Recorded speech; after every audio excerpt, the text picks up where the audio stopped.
My father was an engineer, and I went to college to Stanford as an engineering major, feeling that I would follow in his footsteps. It wasn't until my senior year that I realized engineering was not for me, and I was interested in films. But I could start over and take another major and spend an extra year in college, or I could just graduate. I felt I just want to get out of here, I will graduate.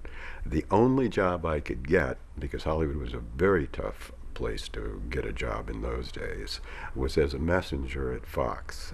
Started as a messenger, worked my way up to a story analyst, and then really just wanted to go to Europe. And I'd had some time on the GI Bill, so I went to Oxford on the GI Bill, traveled around Europe, came back, got a job as a literary agent, and wrote and sold my own script. And I offered to work for the producer for nothing as associate producer to learn and to get the credit. So when the picture was over, I was able to say I was a writer-producer. I raised $12,000, partially from my sale of the script and partially from guys I'd gone to school with, and made Monster from the Ocean Floor for $12,000 plus a little money in deferments, and I never looked back. I actually have lost count of how many films I've produced. I know a little bit more about how many I've directed. I think I've directed a little bit less than 60, maybe 57, 58 films, something like that. As to how many films I've produced, I don't even know myself, because sometimes I've done co-productions overseas, and whether I should count those or not. But assuming I count the ones in which I'm co-producer or producing with somebody else, I think it's around 450 or a little more. We're shooting at the moment, and so it'll go up one more within a couple of weeks.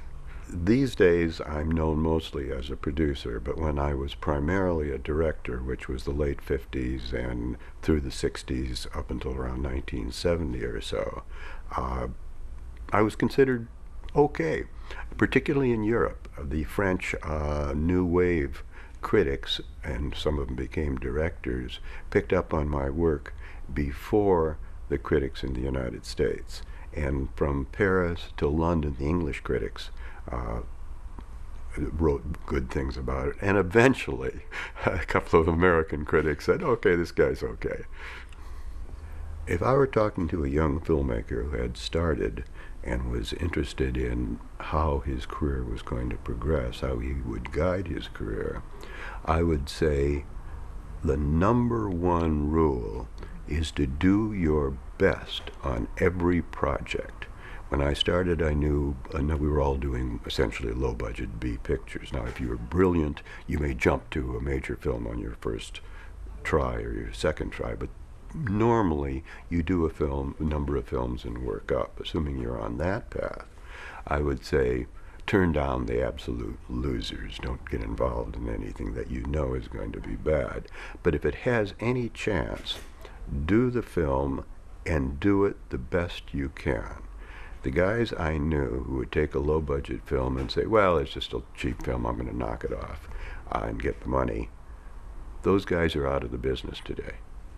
The ones who took a low-budget film that seemed to have limited potential, but who said, I will make the best film on this subject I possibly can, those are the ones who have built their careers.